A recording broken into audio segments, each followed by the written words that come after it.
ধরনের প্রত্যাশা আমাদের ছিল না, কিন্তু আমরা দেখলাম সত্য প্রকাশ করার যে মাধ্যম, গণমাধ্যমের উপরে দুর্নীতিবাজ এবং কালো টাকার মালিকদের যে করাল থাবা এখনো বিদ্যমান, যার প্রমাণ বাংলাদেশের একজন প্রতিষ্ঠা সাংবাদিক, সত্য বলতে গিয়ে যিনি বারবার বাধাগ্রস্ত হয়েছেন, নির্যাতিত হয়েছেন, পিছু হাঁটেননি, সেই মাহমুদুর রহমান মান্নার মাহমুদুর রহমানের উপরে একটি কালো টাকার মালিক গ্রুপ, যারা একটি মামলা দিয়ে তার কণ্ঠরোধ করতে চায়, আমার দেশের পথ চলাকে বাধাগ্রস্ত করতে চায়।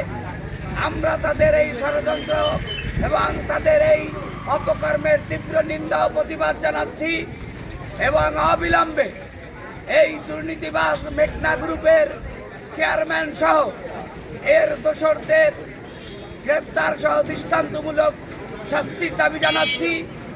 অন্তর্বর্তীকালীন সরকারের কাছে দাবি জানাচ্ছি, স্বাধীন গণমাধ্যমকে অব্যাহত রাখতে হলে পত্রিকা এবং সাংবাদিকদের বিরুদ্ধে এ ধরনের মিথ্যা মামলার আশ্রয় যাতে কেউ নিতে না পারে সে ব্যাপারে তারা সজাগ দৃষ্টি রাখবেন।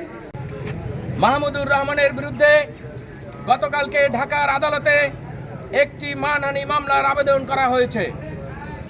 আপনারা হয়তো অনেকে মনে করেছেন যে ইতিমধ্যেই মামলা হয়েছে, আসলে না। মেঘনা গ্রুপের চেয়ারম্যান মোস্তফা কামাল একটি মানহানি মামলার আদালতে আবেদন করেছেন। আদালত কোনো আদেশ দেননি, হয়তো বা আজকে দিতে পারেন। তো আমি মনে করি যে আজকের যে মানববন্ধন, এর আগে আমরা বিভিন্ন মানববন্ধন করে মামলা প্রত্যাহারের দাবি জানিয়েছি। এই মানববন্ধনটি সেরকমের মামলা প্রত্যাহারের দাবিতে নয়। আজকে মেঘনা গ্রুপের চেয়ারম্যান মোস্তফা কামাল যে ধৃষ্টতা দেখিয়েছেন, তার সেই ধৃষ্টতার প্রতিবাদে মূলত আজকের এই মানববন্ধন। আজকে আপনাদেরকে জানতে হবে, বুঝতে হবে যে মাহমুদুর রহমানকে আর মোস্তফা কামালকে। মোস্তফা কামালকে গত 15.5 বছর আওয়ামী লীগ দোসররা বাংলাদেশ থেকে যে হাজার হাজার কোটি টাকা বিদেশে পাচার করেছে, তার অন্যতম হচ্ছে এই মেঘনা গ্রুপের চেয়ারম্যান মোস্তফা কামাল। আওয়ামী লীগের 15.5 বছর যারা আওয়ামী লীগের প্রভাব খাটিয়ে ব্যবসা বাণিজ্য নিয়ন্ত্রণ করেছে, হাজার হাজার কোটি টাকা লুটপাট করেছে, তার অন্যতম দোসর এই মোস্তফা কামাল। আজকে আওয়ামী লীগের পতনের পর ফ্যাসিবাদের পতনের এই 7-8 মাসের মাথায় মোস্তফা কামাল মজলুম জননেতা এবং সাংবাদিক নেতা। জিজ্ঞাসাবাদ যাদের করা উচিত, এই ঘটনার সাথে যারা জড়িত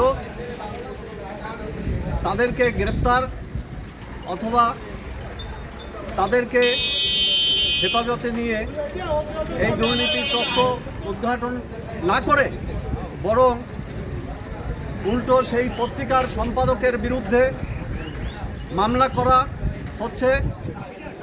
এটা সত্যি এই বর্তমান সময়ে, বিশেষ করে এই বর্তমান সরকারের সময়ে, এটা আমাদের মিডিয়ার জন্য একটি অত্যন্ত দুঃখজনক ঘটনা এবং আমরা এর তীব্র নিন্দা এবং প্রতিবাদ জানাচ্ছি।